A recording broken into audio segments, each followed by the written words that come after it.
Attention, hein. Parce que c'est Ah, l'homme qui Rouge-Gorge, dirige c'est un ici, hein. bon. C'est l'homme qui dirige. Je laisserai pas te laisser marcher sur l'épée comme ça. D'accord? Voilà. Attention, hein. Bon, allez. Rouge-Gorge. Chural qui nous a offert 1 € et qui dit: Teddy, as-tu rendu hommage à Roger Olindre, mort il y a quelques jours, un candidat patriote doit absolument penser en 2022. Je mise sur Marion, bien qu'elle soit parfois tiraillée par la tendance nationale sioniste. C'est une femme après tout. Mais oui, faut voter Le Pen. Faut voter Le Pen. Il parle comme ça. Roger Olindre. Tu fais bien, tu fais bien, tu fais grave bien. La tête dans un seau de merde. Il fait. Moi, j'ai eu la chance de le rencontrer. C'était un très gentil monsieur. Bon, moi, je l'ai rencontré très vieux. Il était très gentil et puis très disponible.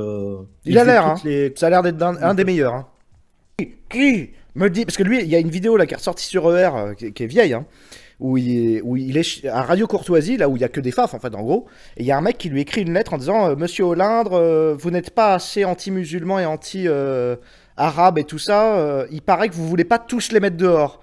Et il fait oui, plus extrême que moi, toujours plus extrême. Et après, il fait une tirade de 22 minutes où il dit mais qui est ce type qui me dit que. Tu sais, il fait comme toi là. Toujours plus extrême, le mec derrière chez lui, qu'a-t-il fait pour la France? Ça existait déjà il y a 20 ans dans l'extrême droite, les mecs qui se croient plus extrêmes que l'autre. C'est parti. Entre nous, mon mari n'est pas propre. Nous sommes ensemble depuis bientôt 2 ans. C'est mon premier et mon seul homme. Pareil pour lui. Nous sommes chanceux et on a su se soutenir tout le long. Mon mari est sale. Étant dans le copinage, il avait bien réussi à me cacher ce côté et même ne jamais boire en ma présence. Je l'ai bien su une fois dans la même maison. C'est un homme qui est toujours bien mis, bien tiré. Maintenant, je suis enceinte et ma libido est au plus bas. J'ai rarement envie. Le plus grave, c'est son histoire de caca aux fesses, qui ne finit pas vraiment. Il va au coin, il ne se torche jamais le derrière, jamais. J'ai utilisé toutes les méthodes douces, fortes, mais rien, jusqu'à lui expliquer avec le geste, à l'appui, comment se torcher. J'aime même acheter des rasoirs pour qu'on enlève de temps en temps les poils du bas qui retiennent la saleté.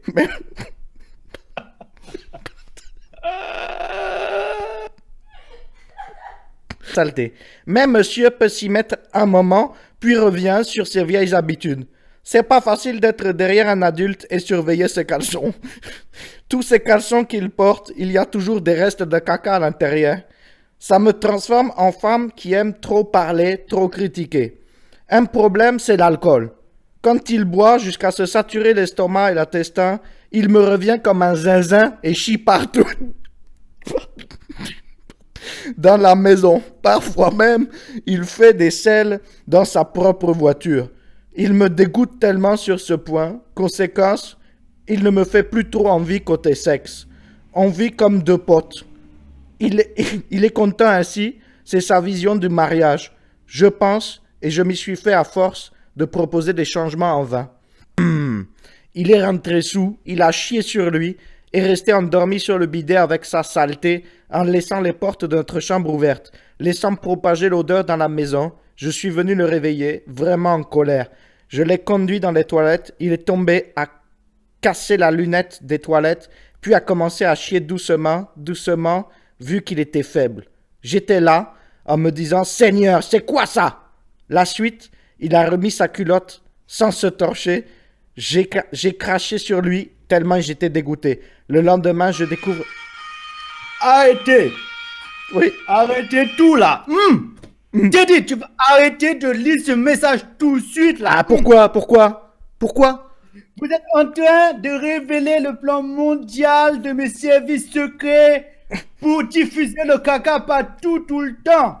Mes plus grands ingénieurs Wakaka Kandé travaillent sur ce projet depuis des mois, des années, des décennies. Et vous êtes en train de tout ruiner en direct à la télévision française. Ah, désolé, mais c'est la vérité, monsieur. Hein. C'est la ça. vérité, hein. Tout ça ne sont que calomnies fallacieuses Et nous Non, allons non, le non, non, démonter non, non, tout la dame, elle a dit. les plus grands Non, non. avocats du Bénin, du Congo. Non, non, la dame, et elle du est. Sénégal. Non, non, elle est très en détresse. Elle dit: Je suis fatiguée de faire la babysitteuse d'un homme de plus de 35 piges. J'ai besoin d'un homme, moi. Je veux apprécier son odeur, son allure, mettre ma main dans son caleçon, le sucer. Ah oui, non, mais carrément, oui, c'est vraiment du.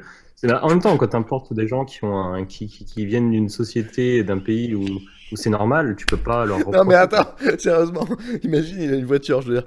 Le moment où il se défroque et il chie dans sa voiture, le moment où ça sort et que ça va tomber. Mais entre les deux moments, entre le moment où c'est sur le sol et le moment où c'est en lui. Il n'y a pas un moment où il se dit: Ben, Ah, mais ça va rester là.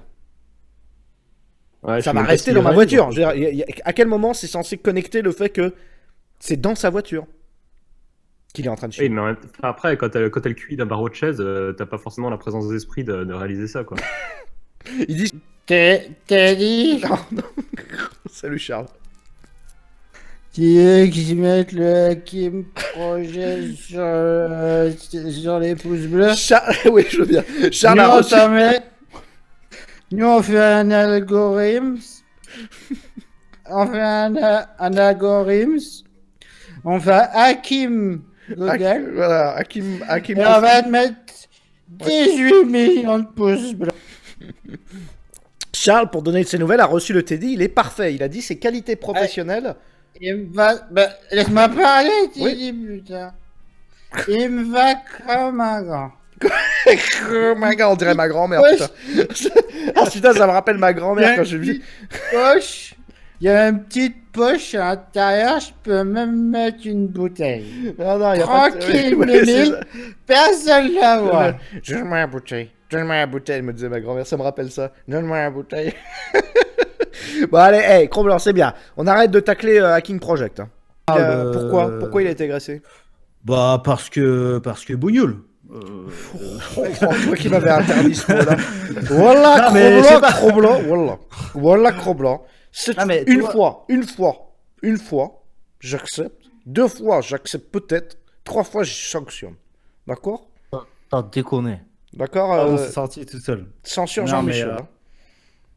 Mais pas la France, c'est-à-dire notre France, celle que nous on a créée à coup d'immigration, de laxisme, de relativisme. Eh ben cassez-vous, cassez-vous. Ouais. C'est aussi Ça me- simple que ça. Tu regardes autour de toi, tu vois des Arabes. Hmm. Il me fait non. Ben voilà, tu sais quoi. Bon, ça va trop loin ce live là. Ça va trop loin, les gars. Ça va trop loin. Ah, On porte Jean-Michel. toute la responsabilité de ce que la France elle a fait. On porte toute la responsabilité. Hein? Pour un papier par terre. Et ça y est, c'est bon. Et les mecs se demandent si on va émigrer. Hein?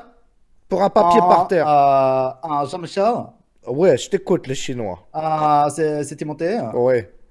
Tu remarqueras que jamais Cro-Blanc et Teddy il parle des Asiatiques. Alors tu fermes ta gueule, ok? Les Asiatiques, ils crachent par terre aussi, le Chinois. Je t'ai vu, hein. Moi, je commerce avec toi. Et tu... Non, non. Nous on crache dans des seaux à crachoir. Ouais, c'est ça, c'est ça. Fais croire ça aux dans- Français quand il a le dos tourné, tu craches et après les crachats, c'est nous qui les assumons. D'accord. Moi, je connais le truc, hein. Non, mais c'est là, c'est ça. C'est ça qui est intéressant en ce moment. Gilet jaune. Gilet jaune, gilet. Voilà. Voilà, On va faire la révolution avec Macron. On Voilà. va lui jeter le caca. Gilet jaune. Pète un Gilet câble jaune. aussi. Il faut que les gens Bah, il y avait l'entendent, faut que la un, il y France le avait un sache. SDF dans mon quartier, dans le 18e, qui était à côté d'une boulangerie qui marchait très bien. Et tous les dimanches matins, je lui donnais ma monnaie en achetant les croissants, parce que voilà, le dimanche matin, c'est ma petite. Ouais. Souvent, je vais acheter des croissants et des trucs. Ouais. Et un jour, je le vois, il est plus là. Et il est en face, relégué dans la sortie de secours du Franprix. Ça pue à la pisse et tout. Je vais le voir. Il était avec ses 3 chiens. Je fais, mec, qu'est-ce que tu fais là et tout. Parce qu'à chaque fois, je lui parlais un petit peu aussi. Mhm.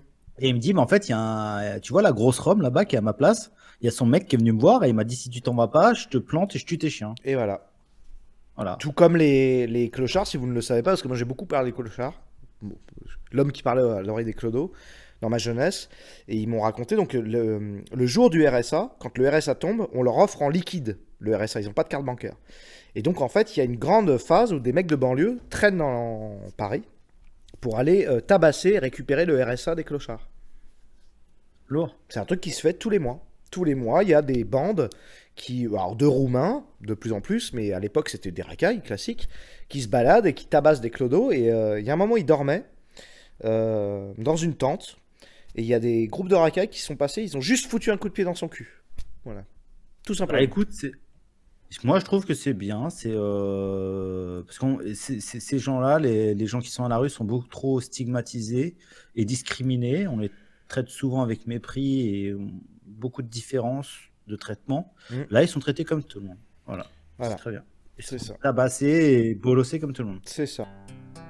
On m'avait dit, tu vas voir, ça bouge. Le 18e, c'est vivant. Et bizarrement, c'est pas le premier adjectif qui me vient en tête. Ayant grandi dans une cité, je pensais pas être choqué. 40% de foyers sous le seuil de pauvreté. C'est ici que Paris a décidé de foutre toute la misère du monde. Et c'est pas nouveau. Avant, tout le monde se côtoyait. On était dans la merde, mais on était ensemble. Aujourd'hui, le Nord-Est, c'est le chaos. Depuis un an, on m'a sorti un cutter pour 2 €. On m'a agressé parce que j'étais blanc. Et on a visité mon appartement. Comment s'étonner que les classes moyennes veulent sortir du zoo? La première chose qui saute aux yeux, c'est la population. Ici, pas de blancs, très peu de femmes. Les rues sont sales et mal fréquentées. Celles qui accueillent les distributions de nourriture sont de vraies décharges à ciel ouvert. Je pense pas que l'immigration soit un choix de cœur. L'immense majorité préférerait vivre heureux dans leur pays, avec des gens qui leur ressemblent si les conditions le permettaient. Mais cette question est toujours éludée, au profit de celle du vivre ensemble et du multiculturalisme. Les gens ne se parlent plus. Déjà entre riches et pauvres, mais maintenant entre pauvres et misérables. Ce que moi je vois, c'est que les migrants s'en tapent de notre culture. Ils viennent chercher une meilleure vie ici parce que la France est synonyme de richesse. Qui peut dire le contraire à un Somalien qui vient de faire 30 000 bornes à pied alors que t'as besoin d'un Uber pour rentrer de soirée? Et on l'accepte, comme si on avait une tête. Comme si j'étais pour quelque chose au sous-développement de certains pays. Ils arrivent à vous faire culpabiliser alors que vous êtes au RMI. Les politiques ferment les yeux sur cette situation, utilisent le vocabulaire classique du bourgeois, n'hésitent pas à te traiter de nazi pour cacher leur inaction. En gros, c'est de notre faute si on est sale et qu'on respecte rien. Ça sera à nous d'intervenir quand quelque chose va pas. Sauf que quand tu vois 5 mecs voler une vieille, tout ce qui t'attend si tu bouges, c'est un séjour de 3 semaines à l'hôpital Bichat. Et pour ceux qui connaissent pas, t'en seras avec plus de maladies que quand t'es rentré. Mais alors que faire? Comme me l'a raconté un habitant du quartier, Giuliani, ancien maire de New York, avait mis en place la tolérance zéro, en parlant de théorie de la vie brisée. La moindre dégradation était fortement punie et directement remplacée. En effet, un cadre de vie dégradé est un terreau propice aux incivilités. Et je crois que c'est ça dont on aurait besoin, dans le Nord-Est parisien.